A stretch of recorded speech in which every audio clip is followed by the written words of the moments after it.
Ya, halo, selamat datang kembali. Nah, di video kali ini saya ingin melanjutkan salah satu materi yang sudah kita bahas, yaitu Transactional Database. Dan kali ini saya akan memperlihatkan bagaimana kita menggunakan Spring Boot Framework untuk melakukan atau mengimplementasikan deklaratif transaksional.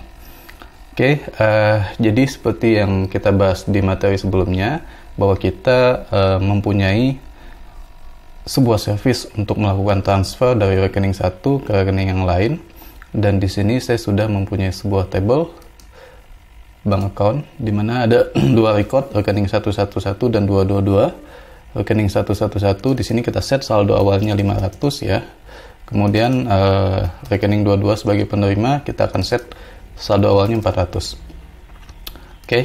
Nah, kemudian di sini kita mempunyai sebuah service, yaitu bank account service, dan di sini saya mempunyai sebuah service transfer, di mana di service transfer ini kita membutuhkan 3 variabel, yaitu nomor rekening pengirim, penerima, dan nominal gitu ya.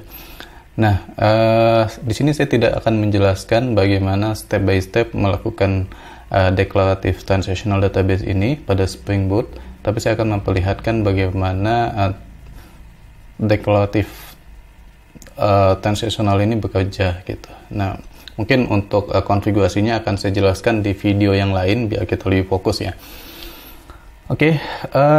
Ya, di sini kita lihat bahwa dengan menggunakan declarative transaksional kita tidak memerlukan sintak untuk melakukan commit ataupun rollback transaction di dalam service kita. Jadi itu dipisahkan ya. Jadi benar-benar bisnis logic kita di sini bersih dari sintak untuk melakukan commit dan rollback. Ya, di sini seperti teman-teman lihat ada anotasi transaksional yang mewakili atau yang memberitahukan kepada Spring bahwa service transfer ini, bahwa metode transfer ini adalah transaksional, gitu ya. Ya, di sini kita lihat kita membaca akun pengirim, kemudian membaca akun penerima, dan kita akan mengupdate datanya, saldonya. Kemudian di sini kita akan mengupdate saldo penerima. Nah, di sini kita akan coba skenario terjadi crash dulu ya. Jadi misalnya di sini kita tambahkan sebuah string, dan kemudian di sini kita anggaplah ya, kita buat dia menjadi null pointer exception gitu ya. Jadi ketika ini sudah ditambah dan ketika rekening pengirimnya sudah dikurangi, terjadi crash dan rekening penerima belum ditambah. Nah, di sini kita akan lihat bahwa datanya akan tetap konsisten karena kita menerapkan transactional database. Nah, kita lihat ya, di sini kita panggil ya transfernya 200.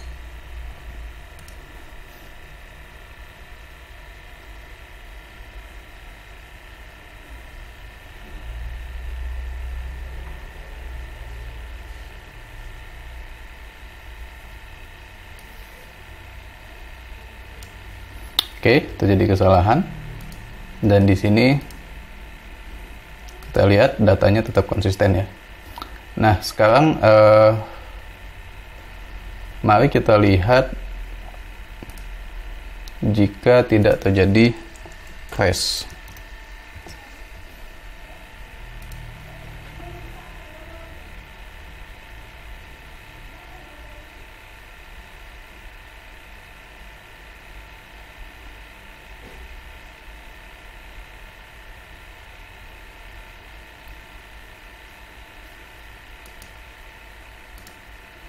Ya, jadi saldonya berubah.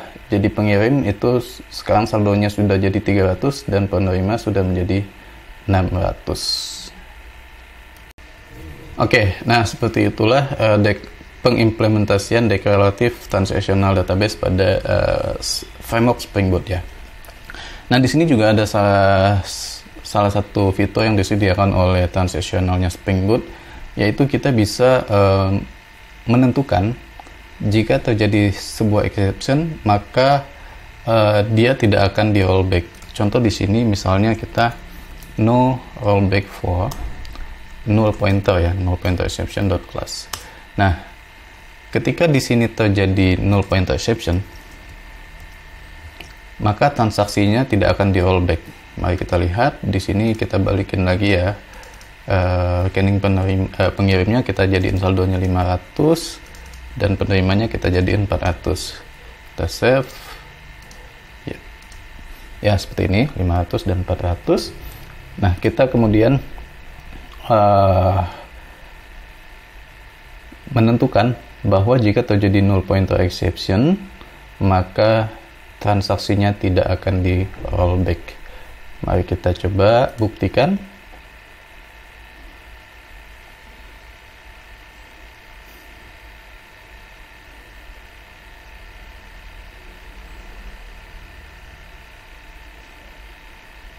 Yap, seperti ini terjadi kesalahan ya. Ya, berarti ini seharusnya pengirimnya sudah dikurangi sebesar 200 ya. Harusnya pengirimnya jadi 300, namun penerimanya tetap 400. Ya, seperti ini ya. 300 dan penerimanya tetap 400 karena dia tidak dilakukan rollback. Oke, ya. Jadi sekian bagaimana kita mengimplementasikan transactional database dengan menggunakan declarative transactional menggunakan Spring Boot framework ya. Jadi di sini teman-teman bisa membandingkan di video saya yang sebelumnya itu menggunakan programmatic transactional dan di sini menggunakan declarative transactional. Masing-masing mempunyai kelebihan dan kekurangan ya.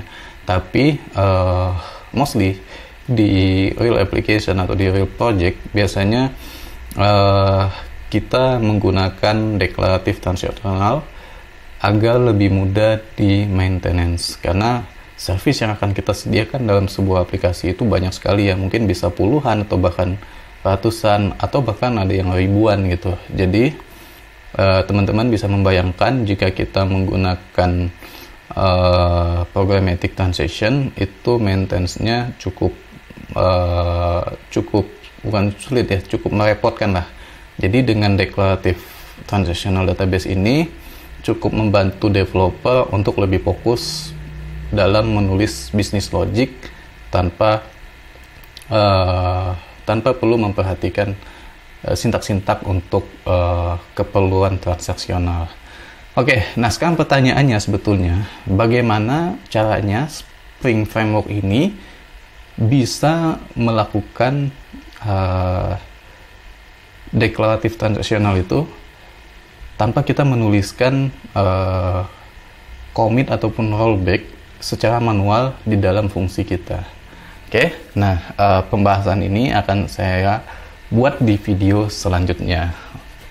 Baik, oke, jika teman-teman ada pertanyaan atau jika ada masukan, boleh silakan komen di bawah ya.